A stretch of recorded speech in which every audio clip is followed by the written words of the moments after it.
Newsfirst Newsline with Faraz Shauketaly. And a very good evening to you and welcome to Newsline Live. And for once, we're starting on time, and that's probably all to do with our guest this evening. He is, of course, the commander of Sri Lanka's army. He's also the head of the CDS and in charge of the COVID committee in an attempt to bring this all to a conclusion. He's right here with us, and none other than Lieutenant General Shavendra Silva. Very good evening to you, Commander, and welcome to Newsline. Good evening. Thank you. Thank you for fitting us in between what we know is a very busy schedule. Pleasure to be here. Commander, I want to ask you, obviously the public are all wanting to know how Sri Lanka is coping with COVID, especially after this latest outbreak. Of course, after this outbreak, before that, of course, you know that we have managed to get the COVID situation under control within 50 days. In Sri Lanka, the COVID started with the first COVID patient on the 11th of March. Then by 30th of April, we finished from the society. Although we had one or two cases from Polonnaru area where Kandakadu case, in regard to Kandakadu case, we had in even August. But basically we could say that within 50 days we finished with the society where we found the last patient. So thereafter, what happened? I don't have to tell you. Yeah. Entire Sri Lanka knows what happened thereafter. People were so relaxed, didn't bother to practice the health practices, best practices that they followed. With lot of difficulties, with lot of devotion, they managed to get this situation under control during that period. But they forgot, I believe that most of the people forgot, not everyone. It's unfair to say, but some people, especially who came on to the society, forgot that. Although we told even gatherings how much it should be, it was not adhered to. So therefore, we feel that, and we did a bit of a mistake there. However, it's the history now. So you ask about situation with the new outbreak here.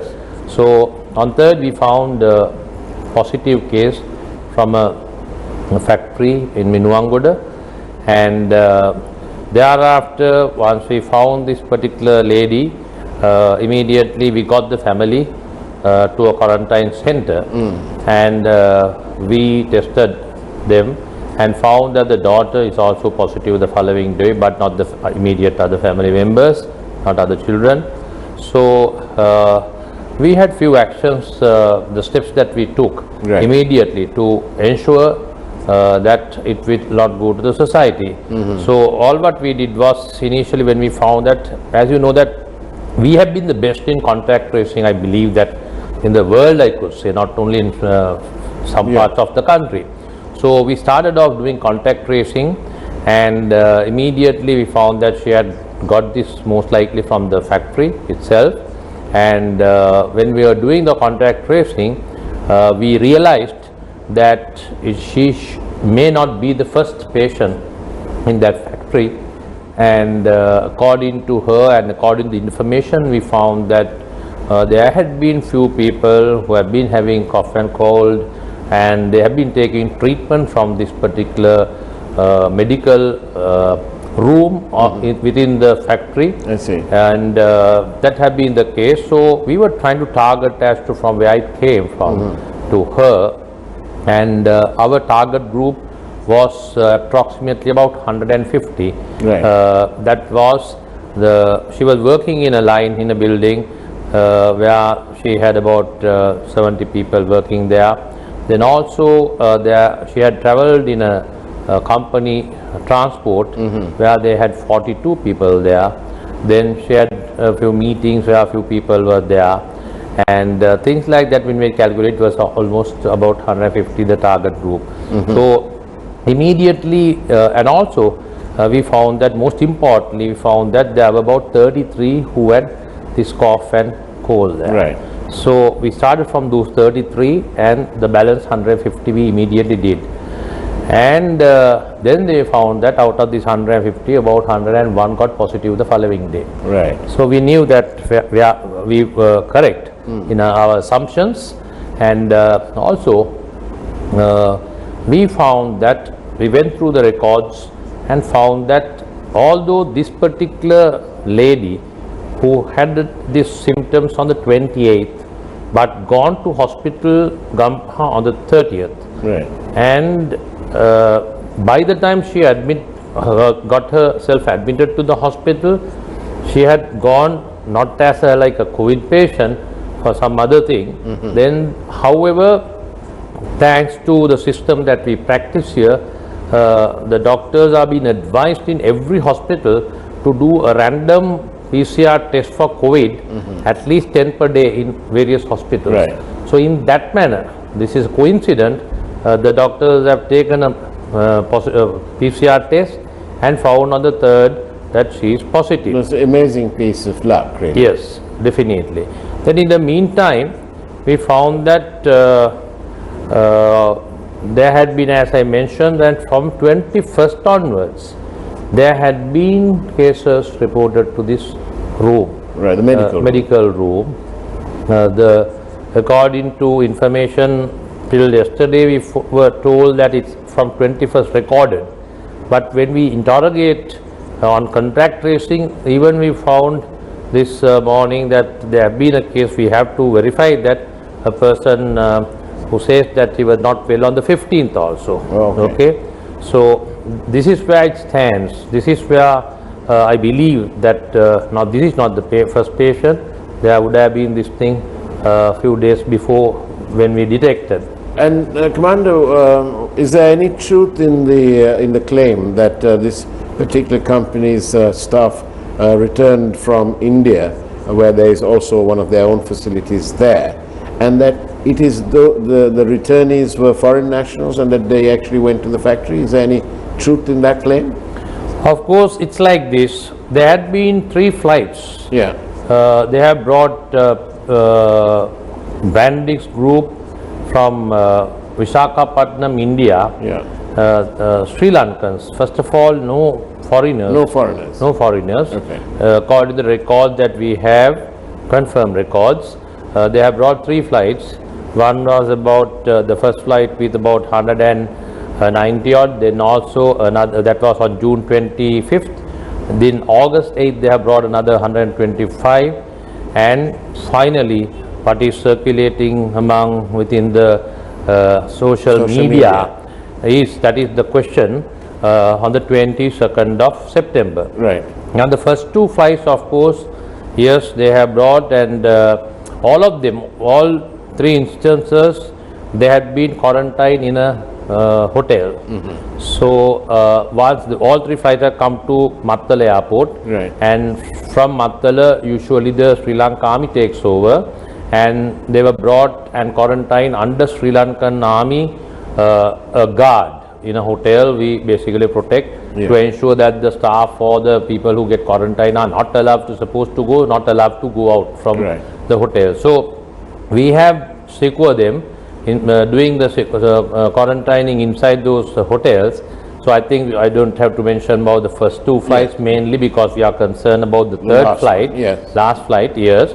The last flight, there had been 48 passengers came from Visakhapatnam. Right. And when they came here, they have done their PCR test before they came.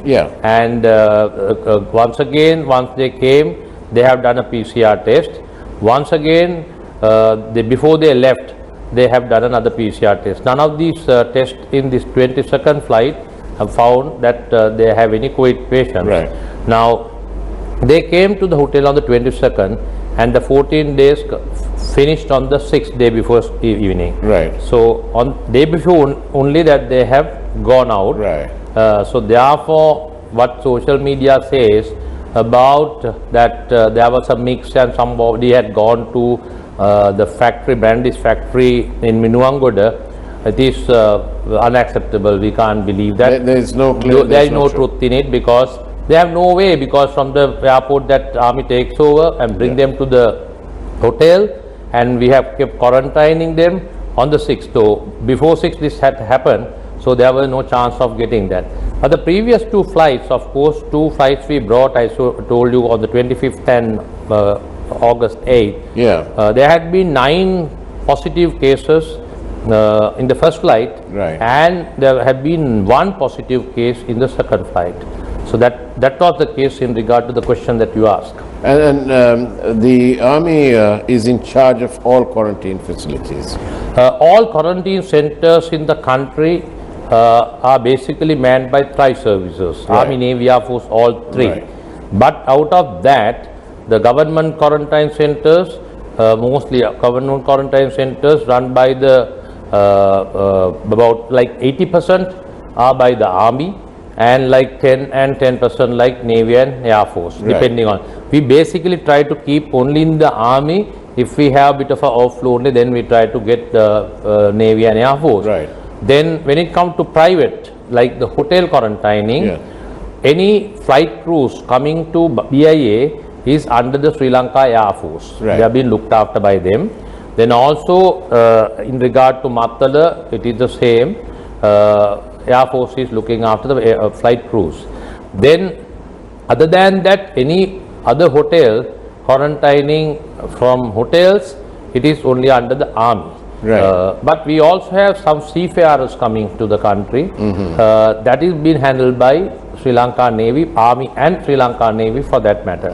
So this hotel quarantining basically like 100% is by the Army except for these 2 places. So those are paid quarantine. But nevertheless, the sort of people, the passengers, the clients are confined to their rooms. Yes, of course, they can't mix up even. Right. Now, although they are in like hotels, Citrus, Blue Waters, and even now Sheraton, these people were in Sheraton, they are confined only to that room. Right. So if they have taken a room, sharing room, 2 people are there, then of course only 2 are there. In there. If they have taken 1 individual room each, then of course they stay, but they have no chances of meeting the others Right. in the hotel, because we are strictly told that not to mix up. And there is no hotel, although these are 4-star hotels or 5-star, no buffet and things like that, no other facilities. We have strictly told menu that for 14 days, and other than that, over and above they can give in a goodwill. But other than that, they are not supposed to come out and come out. And who does the actual implementation? Is it members of the forces, or is it the hotel staff who? No, it is by the hotel staff. Right. We have told skeleton staff to maintain. We can't take a chance with the staff also. So at the reception, and few people who are supposed to take their food and keep near the door. Right. And also for the changing of linen, what they give everything. Right. But hardly, although those are 300, 200 room hotels, they won't get involved in that. Basically, only at the doorsteps it's been kept, that's it. And Commander, what happens to the staff, the hotel staff, at the end of 14 days? Once the people, those who have come for quarantining, once they go out, basically decontamination is being done by them. They are supposed to do that. Then we don't put another group for another 3-4 days for these purposes. Right. And thereafter, the staff, you ask the question about the staff, no one is allowed to go home during this period. The 14 days. Not only 14 days, if they are there, they have to stay until such time they want to go on leave. If they want to go on leave, there's another separate place not only in that hotel, maybe close by. We have seen that places. We have given approval. They have to get quarantining for 14 days before they go home. Any hotel staff will not be allowed to go home or to the society without getting quarantined for 14 days. And are those staff also tested with the PCR test? Of course. No, basically we do that. Right. And then only send. Usually what happens is that they've been 14 days and thereafter they test and they send back to their residence. That is what we normally do. Right. And apart from this cluster, the latest one, the Miniwangoda case, if you like, how are we coping? We're doing well? Our figures seem to be, when you compare it to international figures, our figures very down. But almost every other flight you find some people coming in. How are you coping with that? Other than this situation at the Miniwangoda factory, we have been doing very well. We could say that just think about the countries around this Sri Lanka and also the most powerful nations around the world, how they are coping up with COVID. When there have been, now last week you would have seen that even Europe, how they had 70,000, 80,000 per day. Yeah. So whereas Sri Lanka had maybe 10 maximum or 6, 7. That is also from the people, the returnees from abroad. They are our Sri Lankans who live abroad, and we are our responsibility is bring them back to Sri Lanka. Whoever who wants to come to Sri Lanka, they should be allowed. As far as they are Sri Lankan, they should be allowed to come. So that is why the government of Sri Lanka, His Excellency the President, Prime Minister, the government took a decision that even though it's little difficult, that we will bring all Sri Lankans back, whoever who want to come back, return back to the but to the country. So we did that. So we have been bringing flights, although we had, as you very rightly mentioned, few cases coming from each flight, but can't help. There are people, we have to look after them. We can't just abandon them. No way, no way. Our program is being watched live from viewers across the world, live on Facebook and so on. And we have regular followers, and I know that our viewers out in the Middle East will be watching and listening intently to what you say. Thank you for your questions by SMS 0772 300 305. We're in conversation with the commander of Sri Lanka's Army, Lieutenant General Shavendra Silva. Can we convey to Lieutenant General how very much appreciative we are on the efficient manner in which COVID-19 is managed in Sri Lanka? Hopefully, he will quickly resolve the current wave. And actually, from our network too, thank you for... confident. We are confident that we'll do it. Right. Thank you very much for the whatever the compliments. It's our duty, of course. I am the commander. It's my responsibility.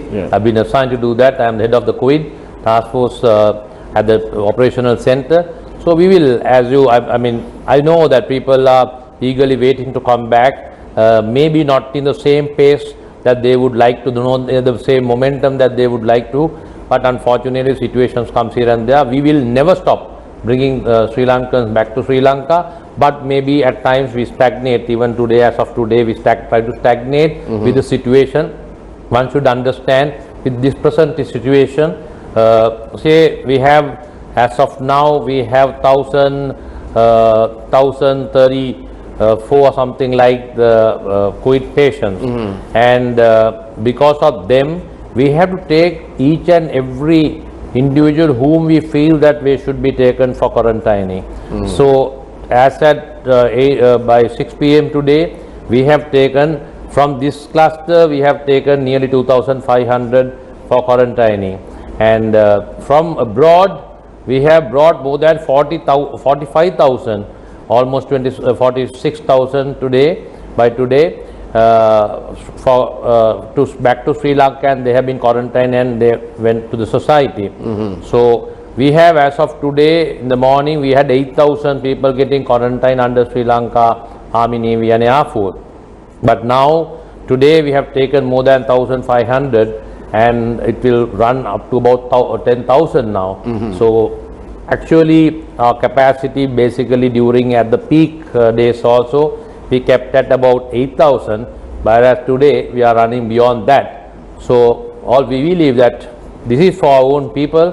The military, the three services will go all out and ensure that even though it's difficult, we will get everyone to get quarantined. Even in this situation, the government took a bold decision of taking all the factory workers either to a quarantine center, or those who got positive went to hospitals. Right. So first action was closing off, because the schools were supposed to be closed for this term on Friday tomorrow, but it was advanced to Monday. That was a great decision. and thereafter imposed quarantine curfew Yeah. to most vulnerable places. Thereafter we increased 1 or 2, Gampa and thereafter Vattala and Jayala police divisions. But still, the first thing the President's instruction was to get the entire factory workers to quarantine location. So by then, with the numbers we got positive, we when they put them on to the hospitals, balance we took them to quarantine centers, and out of that some are now from quarantine centers are getting transferred to hospitals. Right. So basically all that was done to ensure that we take everyone like a root ball, to take them from the society, to Right. make sure that there won't be a transmission from them to the society. And Commander, will you be paying any particular attention to public transport? Every morning I see the commuter train coming in from the south into Colombo, and it's actually chock-a-block, and I see many people without masks. But even if they did wear masks, they are packed like sardines. Yeah, I mean, from the beginning this had been the case. Initially we told that only the passengers who have the seating capacity can go. Then of course the owners of the bus owners, they had their own issues in regard to that. And also, even if not, as you know that the passengers who come at the last minute to the road to see that they get the last transportation to the work, where they go at the last minute, and you get jam packed there. Then thereafter going back the same, some are wearing masks, some are not wearing. That is what I told, the situation was like that. But unfortunately, these are the things that shouldn't have happened. But due to maybe lack of the space and lack of transport, the mode of transport, people may be going like that. But we can't afford to do that. And do you think you'll be making representations to the Transport Ministry and so on to perhaps have more trains? Of course, now the thing is like that the Honorable Minister, Mr. Diluma Munugoma, I saw that he had told that in regard to the number of passengers who should travel in a bus. So in the meantime, we see some owners of the transport, the buses, they also have certain grievances. I am sure the government is aware of this situation, and also we find that the numbers are little less with the situation coming on. Some people are not reporting to work, maybe put on leave and things like that. I am sure that the government take the necessary steps and action to give the get the more, as you said, if possible, to get more trains or buses, things like that. Yeah. And Commander, one of the multi-million billion dollar question: what chances of another lockdown all over the island? As of today, as of now, the way when I'm in your studio, I don't foresee such a situation as of now. Right. But COVID is such a dangerous virus. I don't think that you ask this question from the head of World Health Organization or the best doctor in the world. I don't think that anyone will be able to give assumption in regard to this situation, what you're asking. But as of today, with the numbers that we have got, the way that we have studied, we believe that the majority we have taken in. But still, to your knowledge, we had about 16 out of this entire lot where we had these positive cases. They came from different parts of Sri Lanka. Now, since they have gone to their home and they were found from different parts of Sri Lanka, maybe about 14 to 15 cities in Sri Lanka. So there are chances that they would have transmitted this virus to maybe close contacts. So we have to wait and see. The next 7 days is very crucial for entire country, because there can be people here and there. So if that is the case, we'll do the contact tracing and try to. We had this experience, but we believe that I don't think that we'll go for a total lockdown. I don't foresee such a situation, but we all will depend during the next coming few days. And what about a vaccine? What are we as a nation doing about that? The vaccine, what can we do when the most powerful nations also had not found? Some countries say the Russia, they said they found, China said they have found, but still they are testing. That is not sure. Right. So therefore, I can't foresee. I'm not a doctor, but the fact remains that I don't think that any vaccine will come for another 3-4 months minimum. Right. So even that we are not sure. So I believe that we can't wait until a vaccine comes. Yes, if it is, if you get a vaccine, it's good. But people like country like us will have to do our practical stuff, the best practices to ensure that even without a vaccine, that how we survive without getting COVID by every individual. Do you foresee a tightening of the regulations, the implementation? Right now it's a suggestion, please wear your mask, please wash your hands, please do this and please do that. Do you foresee a tightening of the regulations if the public want to remain so lax? Honestly, the regulations, the policies laid down by the Ministry of Health clearly says as to how to stay. Yeah. But only thing is not that there are no policies, it is there in place. Unfortunately, it is not been implemented. Yeah. That is the situation. So I think very soon there will be another gazette coming out, hopefully, giving certain authority to Sri Lanka police as to those for violators as to what they should do. Yeah. Already they are doing something. I think more than that, as you said, for strict compliance, I think there can be something coming out very soon. With that, there will be a bit of a tight situation than what we are practicing today. You come out as being very positive, and is that positivity throughout all the people working hard to maintain COVID at a low level and doing their best? Of course, why not? Sri Lanka Army, Navy, Air Force, Police, Health Sector. Really the best. No, they will not. If you see the last 3 days, we have been not sleeping. We were trying to get everybody to quarantine centers, but this is our duty. This is our responsibility. This is our duty to respect and protect the people of this nation, not only from war or the extremist thing, this type of non-traditional things. Of course, we are willing to do that, and we will do, and we will make sure that somehow or other we protect our people in this country. Lieutenant General Shavendra Silva, thank you ever so much. Thank you for the wonderful service to the nation. Actually, all of you all, every one of you, including the medical force, of course, are what I call the unknown, unsung national treasures. Thank you for the super work that you're doing and to the dedicated service to the nation. Lieutenant General Shavendra Silva, thank you very much for being on Newsline. And that's the way it was this evening on Newsline Live with Lieutenant General Shavendra Silva, the commander of Sri Lanka's army, and other things too. Take care, have a great evening ahead of you, and of course, God bless you.